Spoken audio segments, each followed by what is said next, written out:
తెలంగాణ రాష్ట్రంలో స్థానిక సంస్థల సమరం ప్రారంభం కాబోతుంది.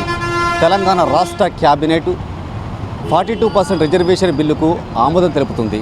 అయితే ఈ నేపథ్యంలో ఆర్డినెన్స్ను తెలంగాణ గవర్నర్కు అందజేయబోతుంది. 42% రిజర్వేషన్లపై ఇటు ప్రతిపక్ష పార్టీల నాయకులు ప్రజలు ఏమనుకుంటున్నారో ఒకసారి తెలుసుకునే ప్రయత్నం చేద్దాం.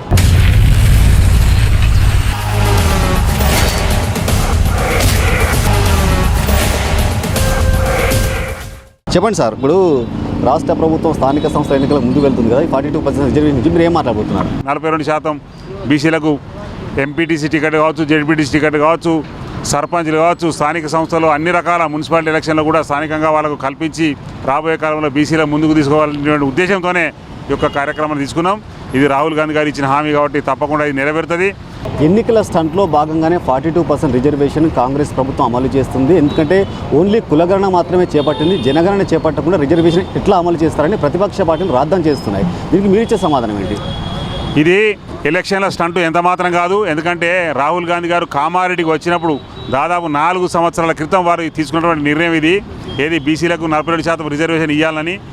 కాబట్టి ఇది ఎలక్షన్ల స్టంట్ కానే కాదు, ఇది బీసీలకు న్యాయం చేయాలనే ఉద్దేశంతో, ఎంతమందికి అంత వాటా రావాలనే ఉద్దేశంతోనే ఈరోజు ఈ యొక్క కార్యక్రమాన్ని కాంగ్రెస్ పార్టీ చేపట్టింది. రాష్ట్ర ప్రభుత్వము మరి కులగణన చేసింది కానీ జనగణన చేయలేదు.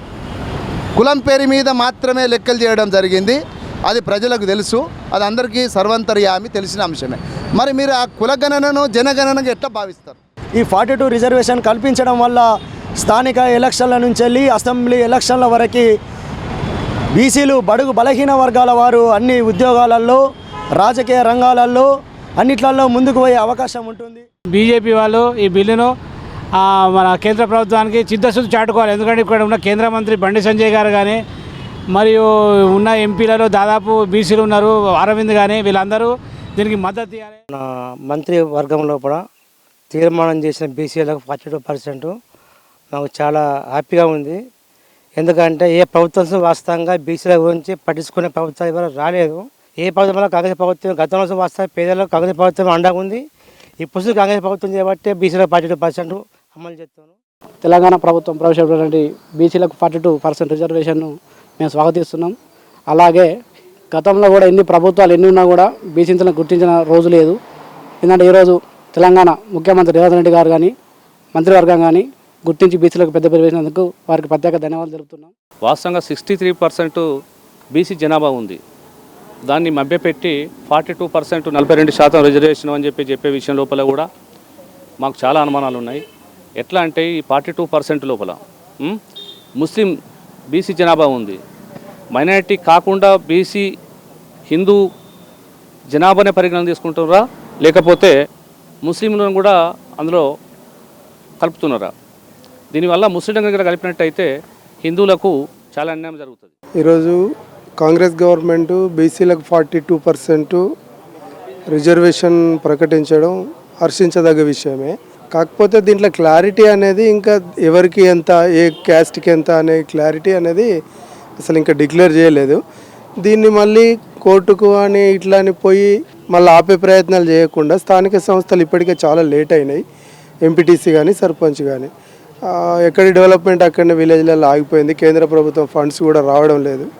కాబట్టి దీన్ని త్వరగా కోర్టుకు పోయి ఆపే ప్రయత్నాలు చేయకుండా దీన్ని పకడ్బందీగా ఎవరి బీసీలకు రావాల్సిన వాటా ఎంతో సక్రమంగా వచ్చేటట్లు దీన్ని అమలు చేసి ఎలక్షన్ త్వరితగతిన చేయాలని మా కోరిక. తెలంగాణ ప్రభుత్వం తీసుకునే నిర్ణయం బీసీలకు చాలా ఉపకరిస్తుంది. అయితే ఈ నిర్ణయాన్ని చట్టం రూపంలో మార్చి చట్టపరంగా రాజ్యాంగపరంగా తీసుకురావాలని ప్రభుత్వాన్ని కోరుతున్నాం. ఎందుకంటే కాగితాలకు పరిమితం చేయకుండా దాన్ని రాజ్యాంగపరంగా చట్టపరంగా తీసుకొచ్చినప్పుడు దానికి రూపంగా తీసుకొచ్చి ఒక చట్ట రూపంలో తీసుకొచ్చినప్పుడు దానికి సార్థకత ఉంటుంది. బీసీలందరూ ఈ విషయంలో చాలా ఎప్పటి నుండి కోరుకుంటే గత కొద్ది దశాబ్దాల కాలం నుంచి కూడా బీసీలందరూ కూడా కోరుకుంటున్నది ఇదే.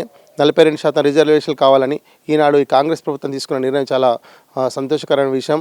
బీసీలందరి పక్షాన కూడా కృతజ్ఞతలు తెలియజేస్తారు. స్థానిక సంస్థల ఎన్నికలలో బీసీలకు సముచిత స్థానాన్ని కల్పిస్తూ, అలాగే మహిళా రిజర్వేషన్లు అయినా కానీ రాష్ట్ర స్థాయిలో ఉన్నటువంటి రిజర్వేషన్లలో బీసీ మహిళలైనా కానీ బీసీ నాయకులైనా కానీ రాష్ట్ర ప్రభుత్వం న్యాయం చేకూరుస్తని ఇటీ స్థానిక సంస్థల ఎన్నికలను త్వరితగతిన నిర్వహించి రాష్ట్ర ప్రయోజనాలను కాపాడుతుందని మనస్ఫూర్తిగా కోరుతున్నాము.